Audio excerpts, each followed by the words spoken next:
when you're ready. Hi, my name is Veronica Phillips, and I'll be sharing my AP research project on how social perception influences an adolescent's comfort level with others. The purpose of my research question is to explore social perceptions and comfort levels, discovering how the two are interlinked. Adolescence is a pivotal stage of human development, as adolescents are impacted by psychosocial and socio-emotional changes. These changes have a lasting impact on the way they interact and communicate with others, as well as how they build relationships later on in life. Social perception refers to the way individuals interpret, evaluate, and understand information that is given about a person, which may be physical or psychological, allowing people to form impressions of another person. Individuals may recognize social cues such as behavior, appearance, or social status of another person. In the context of social settings, comfort levels refer to the sense of belonging, ease, and confidence a person holds while engaging with others. Factors known to influence a person's comfort level include a person's confidence or self-esteem. When I first began my research process, there were 3 factors I knew I wanted to be a part of my project, which included using human subjects, focusing on social psychology, and gathering quantitative data. I've always been interested in studying human behavior and understanding how the human brain works, which is why I wanted my research to revolve around humans and social psychology. I also knew I wanted to be able to analyze quantitative data, since I would be able to make comparisons between different groups and factors that affect adolescents differently, allowing me to identify patterns, trends, and relationships. When conducting research, I focused on one main factor, which was social perception.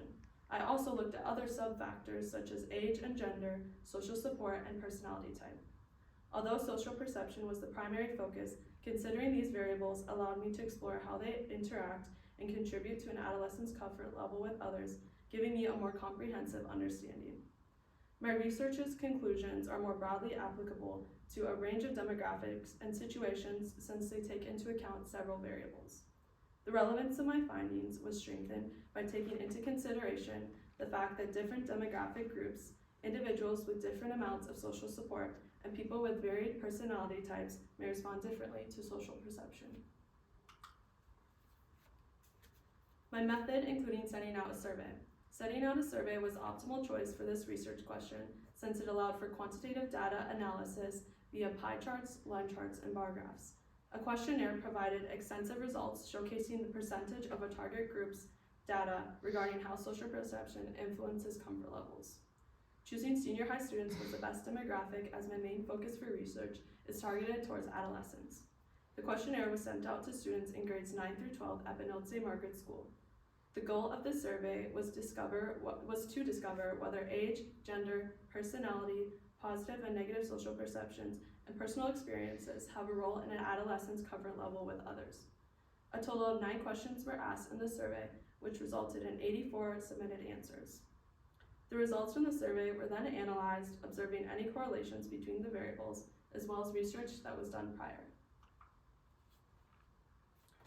When looking at what numbers the respondents chose for their comfort levels, the greatest amount of respondents chose between levels 4 and 8. This was expected, as it is around the average number and there were very few who chose the lower or higher end. Level 7 received 17 votes, which was the highest amount. This data shows that most people who answered the survey have around an average comfort level with others. 88.1% of respondents said that they think it's important for them to be perceived positively by others in order to feel comfortable in a social setting. This shows that most people find it necessary to be perceived by others in a positive way, meaning that people may act in a certain way or overanalyze a situation in order to make sure that that person is perceiving them positively. Individuals may be overly focused on how the person or people are viewing them when in social situations, which can have a damaging effect on mental health if they believe they are being perceived negatively. On the other hand, if a person believes they are being perceived positively, this may enhance their comfort level, as they may feel accepted and feel a sense of belonging. When people feel valued, they become more comfortable, allowing them not to feel judged, therefore increasing their comfort level with others.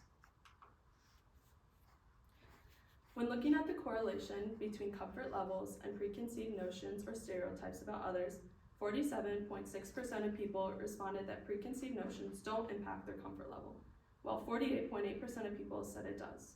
This is important because preconceived notions about others can create a barrier between people and can cause a lack of social acceptance and inclusion. People may feel judged or socially excluded if they think they're being stereotyped or judged based on who they are, having a negative impact on their comfort level with others. I found that as the level of comfort increases, the number of people who responded that it is important for them to be perceived positively in order to feel comfortable in social situations increases as well. Those who indicated that they received enough social support had much higher comfort levels than those who said they did not receive enough social support. Social support is not only important in having an effect on a person's comfort level, but it is also important for their overall well-being and mental health. It is necessary for individuals to have friends and family to talk to when in need to provide comfort and reassurance. Extroverts tended to have higher levels of comfort than introverts. For the respondents who were introverts, comfort levels ranged from 1 to 9, with greater responses on the lower end. The respondents who were extroverts, comfort levels ranged from 4 to 10, with greater responses on the higher end. The limitations of my research include receiving inaccurate survey responses, which can cause my data to not be completely accurate. People responding with bias as a result of wanting to choose the response they think is best or more socially acceptable also may have impacted the survey negatively. Some people chose not to respond to some of the questions which provided less information that was crucial for my research. Another limitation of sending out a survey was that it didn't reach a large demographic since it was sent to students all from the same school and area, causing a lack of diversity and variety in answers.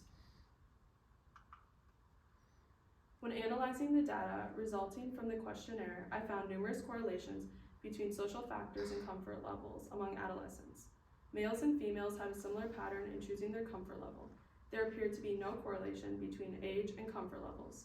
There was a correlation between social support and comfort levels, as those who said they do receive enough social support chose greater levels of comfort in social situations. Extroverts had higher comfort levels than those of introverts.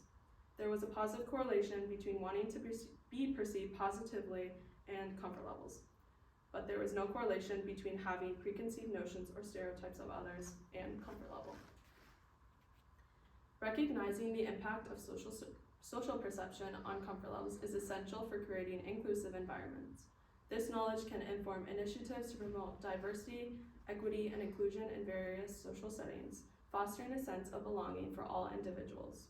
Understanding social perception, including why we make the impressions we do and how in turn these affect people's behavior and emotions, is important. Understanding others' behavior and social cues can allow for more effective communication and create positive, healthy relationships. Many adolescents struggle with comparing themselves to others socially by looking at others' personalities and their relationships. By solely looking at the outside and not the full perspective, individuals may feel inferior, which may cause a mental decline and increase mental health issues. My research can shed light on psychological aspects and other variables that I'm observing, such as age or social support, that others often overlook. Adolescents may feel pressured by their peers to conform to certain social norms in order to be valued and in order to feel accepted by their peers or society in general. When adolescents feel accepted and valued for their unique qualities, regardless of whether they conform to societal norms, it fosters a culture of inclusivity and respect for individual differences.